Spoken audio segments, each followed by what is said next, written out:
All right, y'all, welcome back to the show. It is Anti-War Radio.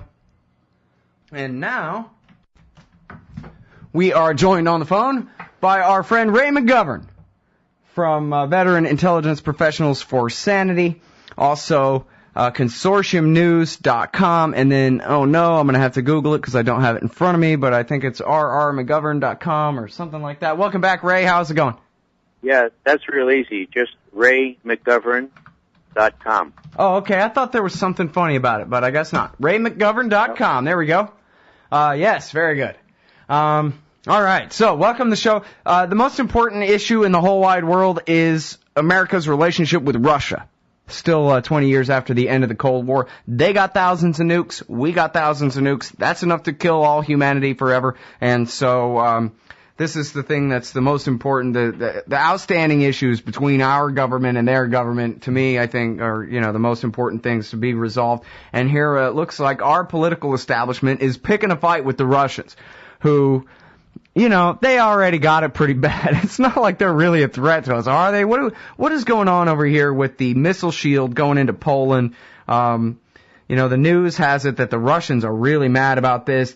They apparently don't believe that these missiles are all about Iran, which I don't think the Persian Empire was ever historically a threat to the Poles, but maybe I'm wrong.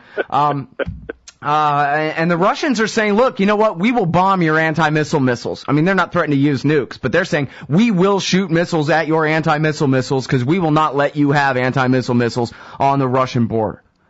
And that seems to me like somebody in D.C. is playing with fire. What's really going on here?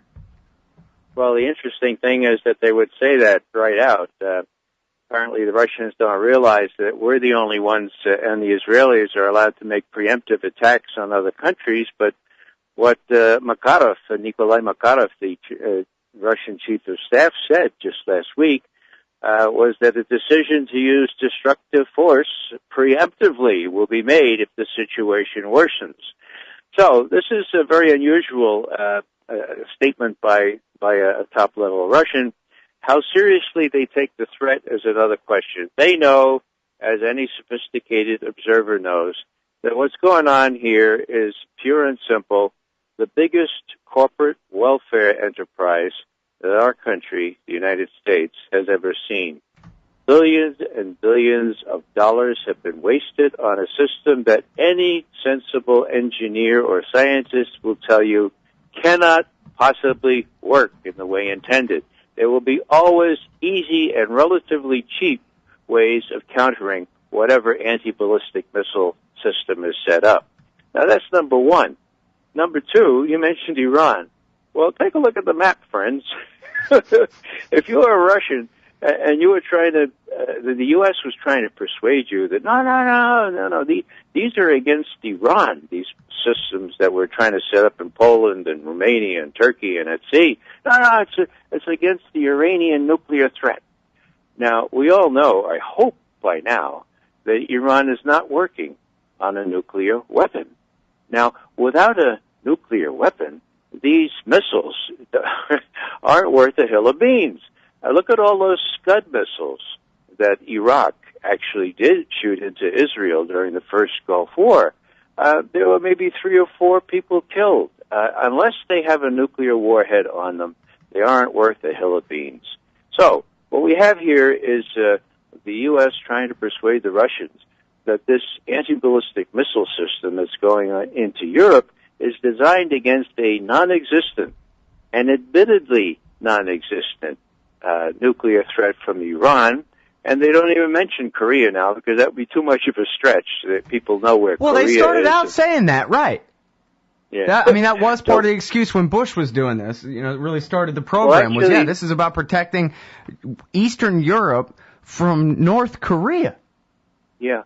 Well, it even precedes Bush. I mean, under Clinton, you had a fellow named Donald Rumsfeld, who was out of office in those days, but nevertheless was brought in to correct a U.S. intelligence estimate which said that the threat from a ballistic missile attack from North Korea and other, quote, rogue states, end quote, was 15 years away. That's what the professionals said. And you know what? Rumsfeld came in and he found out that it was just 5 years away, and that by 2003 we could expect North Korea to be able to rain down ICBMs on us with nuclear tips. Well, give me a break. That's a decade ago. So Rumsfeld was off by 10 years. Now, they still don't have that capability. So what we have here, again, is the corporate, the people, the Lockheeds, all the other arms manufacturers are making a ton of dough on this. And those are the folks, of course, that take a lot of that money and fund the campaigns of representatives and congressmen and senators. And so they're secure in getting reelected. I mean, is this a great country or what? It's money that talks here, and it's money that's behind this so-called anti-ballistic missile system. Now, Scott, I know a little bit more about this than the average layman because I headed up the Soviet foreign policy branch in the 70s when we concluded these strategic at the CIA. I didn't say in your introduction that you're a former CIA analyst for 27 years. Sorry. Well, Robert Gates, who since has come to different kinds of fame, he worked for me in those days, and he worked on the analysis part of what was going on in Helsinki and in Vienna, where these agreements were negotiated. Now, the Anti-Ballistic Missile Agreement, May 26, 1972, and I happened to be in Moscow to witness all that.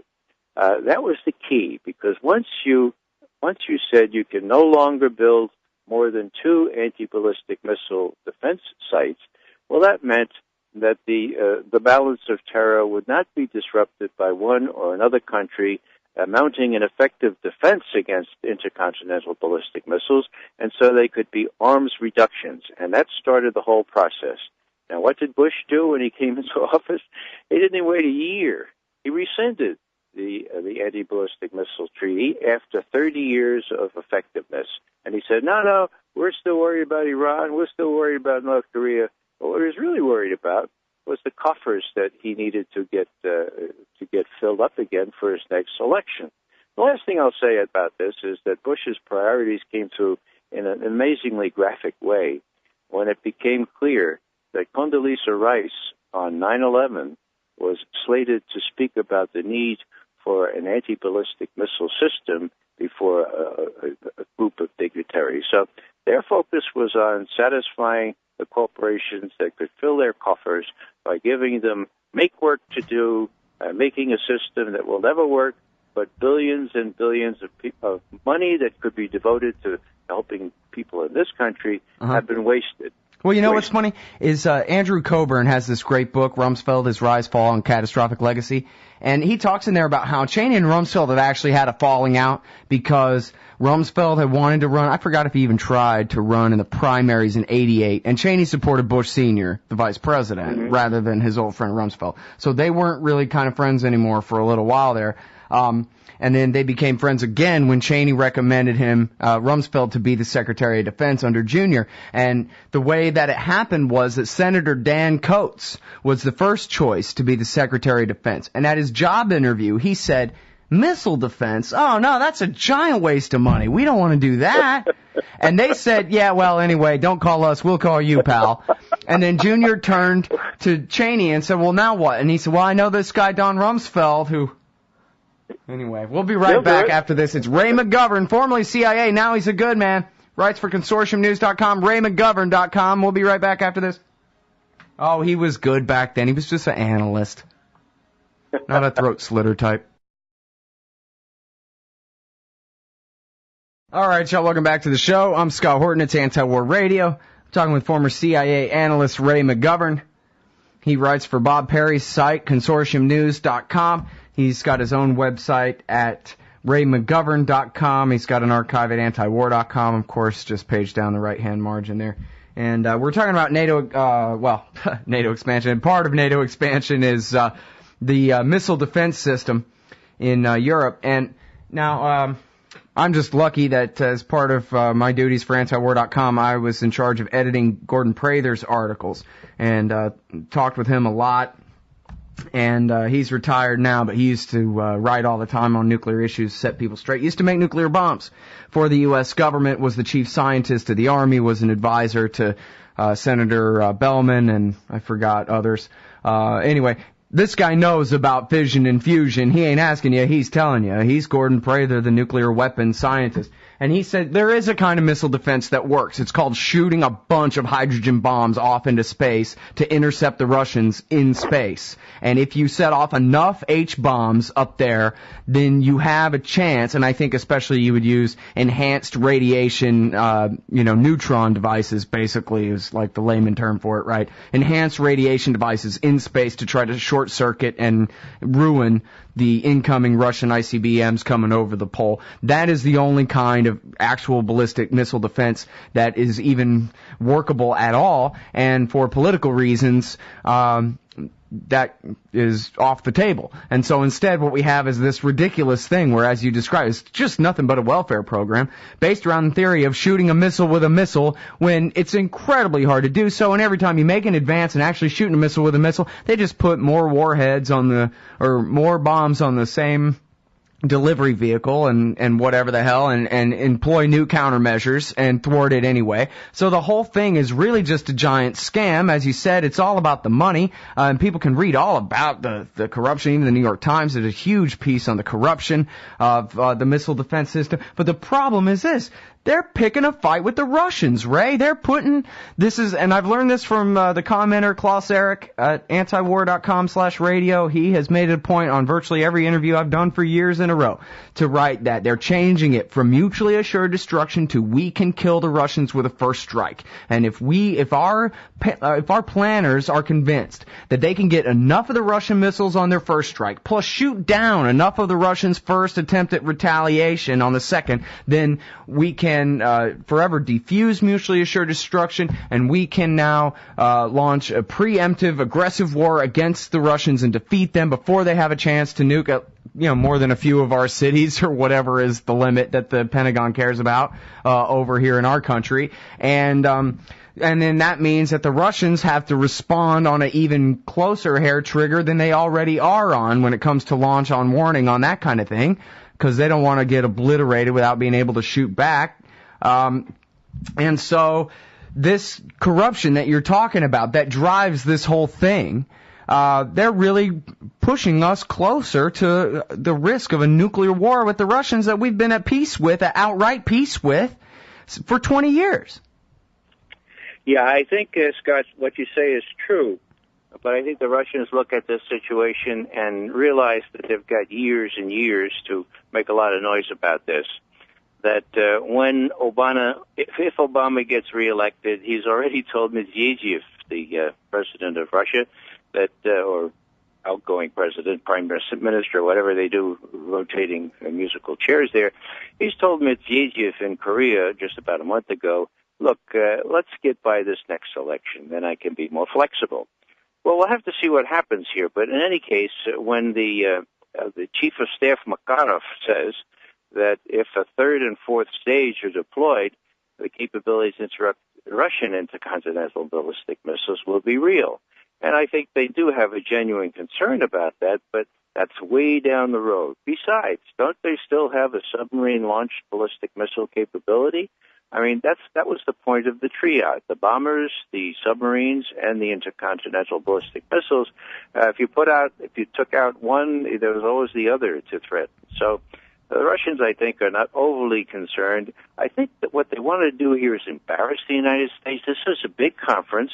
They haven't talked in these tough terms in a long time, and I think they want to embarrass the U.S., which is pretty much on its back in terms of being overcommitted. And I think that's part of this whole thing. Russians want to shake the stick and say, look, we're still a power to contend with, but we're not going to get involved in a tit-for-tat here.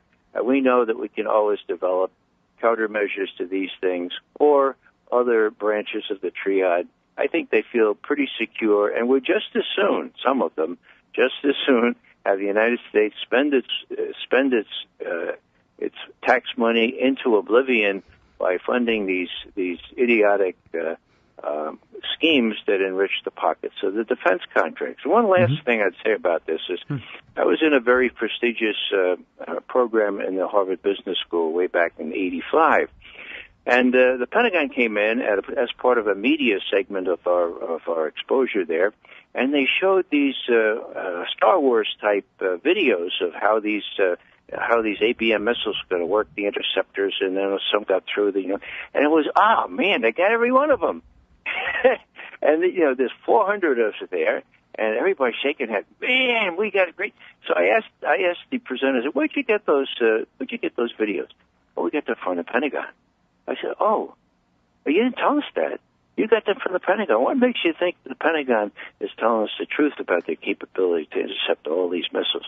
Oh, well, it's the only place we get our information. So the other 399 of my classmates got a real treat in seeing how deaf they are at playing on these Star Wars concepts. And you ask them one question about where they get their information, and it belies the whole thing. So the PR is really big on this. Of course, Lockheed Martin, they use our tax dollars to do the PR. And, it just enriches the pockets of those folks, and people ought to realize that. The threat is not from ICBMs or non-existent nuclear-tipped missiles from Iran or North Korea. The threat, to the extent there is one, is one that's not going to be countered by ABMs. It's one that's going to be countered by an efficient way of finding out what's in those containers coming in by ship. So if they got extra money around, they should throw it at that. Make sure that these suitcase bombs or bombs that are very rudimentary in nature, that they don't get into our country. That's what they should be. And 9/11 should have shown that when a bunch of folks, 19 of them, drove or piloted airliners into buildings. Those are the kinds of non-conventional threats we should be concerned with. We shouldn't be enriching the pockets of these contractors. All right.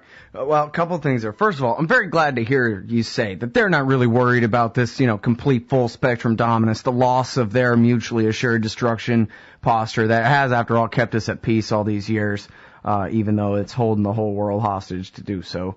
So I'm very glad to hear that. Then I wanted to remark on the irony of Russia basically learning, if they're, I don't know exactly how they're thinking of it, but it sounds like they're learning from like John Mueller's example in his book Overblown, where he says it was when America stopped containing communism after Vietnam that they went and got themselves a whole bunch of new obligations.